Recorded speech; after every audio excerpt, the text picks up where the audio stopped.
Greetings.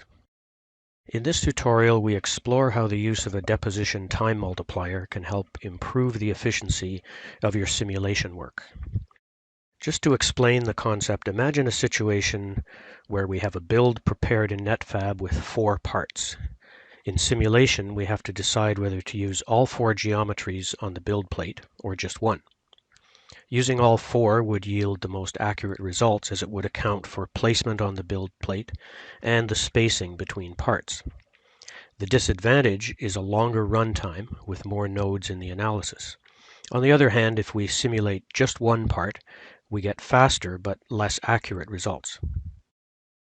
But we can get a more accurate time estimate by using the deposition time multiplier of 4.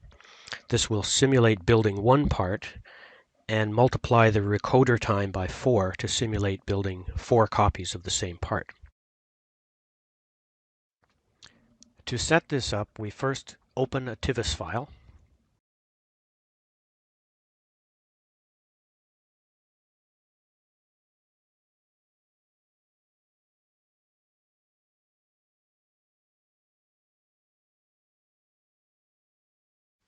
Click Solver Settings, and note on the Analysis tab that the default setting for deposition multiplier is 1.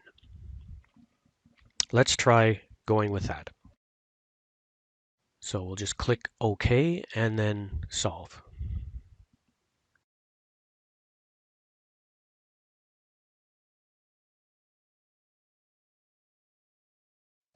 When the results appear, we're going to look at the elapsed time for the build. In the animation controls, we can click the step forward arrow once to see the time to deposit the first layer group, which is 1084 seconds in this case. We can also check the total elapsed time for the build, which is about 153,300 seconds. Now let's go back to the Home tab and we'll set the deposition multiplier to 4 to simulate building 4 of these parts.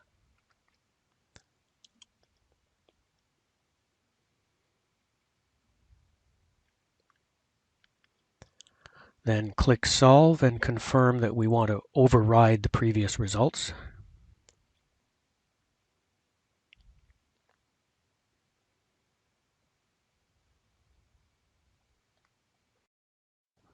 When we see these results, and click the step forward arrow again, the first index value is 1218 seconds,